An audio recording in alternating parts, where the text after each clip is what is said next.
Hello Maval, बातम्यांचा आवाज, मावळचा विश्वास. अजित पवार यांच्या अपघाती निधनानंतर राष्ट्रवादी काँग्रेसचा पहिलाच वर्धापन दिन पार पडतोय.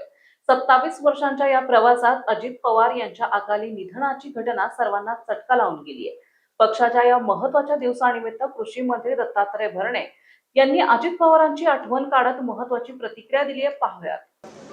अजितदादा पवार साहेब विना हा पहिल्यांदाच हा वर्धापन दिन आम्ही साजरा करतो. ह्याचं दुःख या राज्यातील देशातील राष्ट्रवादी काँग्रेस पक्षांच्या कार्यकर्त्याला निश्चित प्रकारे आहे. मी पहिल्यांदा दादांना स्मरण करतो, त्यांना श्रद्धांजली वाहतो आणि माझ्या राज्यातील राष्ट्रवादी काँग्रेस पक्षाच्या कार्यकर्त्याला आजच्या 27व्या वर्धापन दिनाच्या सर्वांना शुभेच्छा देतो. येणारं वर्ष आपल्या सर्वांनी पक्षवाढीसाठी अजितदादांच्या नंतर दादांची आठवण, दादांचा विचार, दादांची शिकवण, दादांचा आदर्श ठेवून आपण सगळेजण भविष्यामध्ये चांगलं काम करूया आणि आपली पक्ष संघटना, आपला पक्ष हा अधिक भक्कम करूया. हे आजच्या वर्धापन दिनाच्या निमित्तानं मी माझ्या सगळ्या राष्ट्रवादी काँग्रेस पक्षाच्या कार्यकर्त्याला सांगू इच्छितो. शेतकरी कर्जमाफीच्या बाबतीमध्ये खरं तर निवडणुकीची जरी आचारसंहिता असली तर प्राथमिक अंदाजानुसार या राज्यामध्ये साधारणतः 56 लाख शेतकऱ्यांना या कर्जमाफीचा लाभ होणार आहे आणि साधारणतः जर हिशोब केला तर साधारणतः 36,585 कोटी रक्कम एवढी रक्कम लागणार आहे. परंतु काल मंत्रिमंडळामध्ये आमची चर्चा झाली.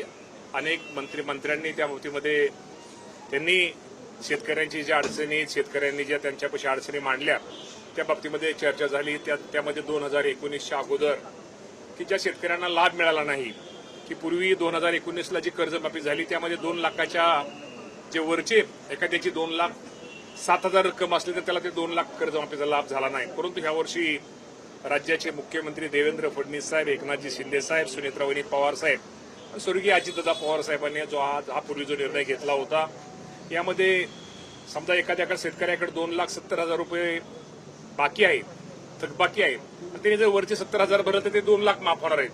त्यामुळे शेतकऱ्यांचं म्हणणं आहे की तुम्ही ह्या वर्षी ती सवलत देताय, ते 2019ला आम्हाला ती कर्जमाफीची सवलत मिळाली नाही. या बाबतीमध्ये सरकारने विचार करावा.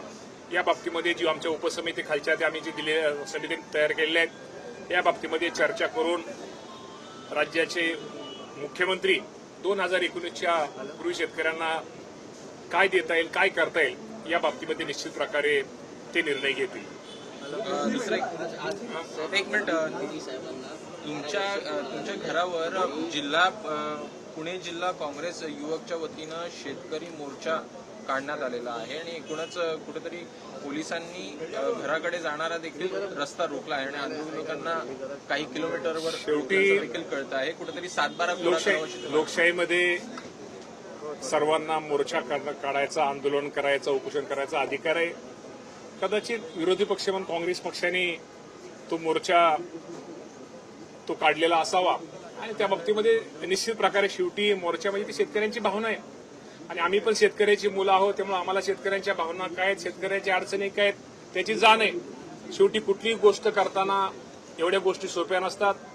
शेवटी आपण घरामध्ये एखादा आपला प्रपंच चालवताना किंवा संसार चालवताना शेवटी त्या कारभारालाच माहिती असते अडचणी काय आहेत. निश्चित प्रकारे राज्याचे मुख्यमंत्र्यांचं मी पुन्हा एकदा या निमित्तानं आभार मानतो की एवढं अडचणीचा काळ असताना, एवढं सरकारच्या तिजोरीवरती भार असताना सुद्धा माझ्या जो अडचणीत आलेला राज्यातला शेतकरी आहे त्या शेतकऱ्याला या राज्याच्या मुख्यमंत्री, दोन्ही उपमुख्यमंत्री आणि महायुतीच्या सरकारने मदत केलेली आहे. निश्चित शेतकऱ्यांच्या अजून भावना आहेत, शेतकऱ्यांना मदत अजूनही जास्त करणं गरजेचं आहे. त्यामध्ये शेतकऱ्यांची कुठल्याही प्रकारची चूक नाहीये आणि शेतकऱ्यांची भावना, शेतकऱ्यांची मागणी ही रास्त आहे.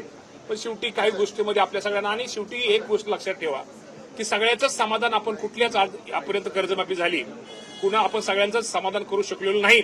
तरी जास्तीत जास्त माझ्या शेतकऱ्यांना, गोरगरीब शेतकऱ्यांना या अडचणीच्या काळामध्ये एक पाठबळ मिळालं पाहिजे, त्याचं एक आर्थिक त्याला कुठेतरी मदत झाली पाहिजे. या उद्देशानं या महायुती सरकारने, राज्याचे मुख्यमंत्री देवेंद्र फडणवीस साहेबांनी ही कर्जमाफी निश्चित प्रकारे केलेली आहे आणि त्या बाबतीमध्ये अजून काय सूचना आहेत, अजून काय गोष्टी करणं गरजेचं आहे.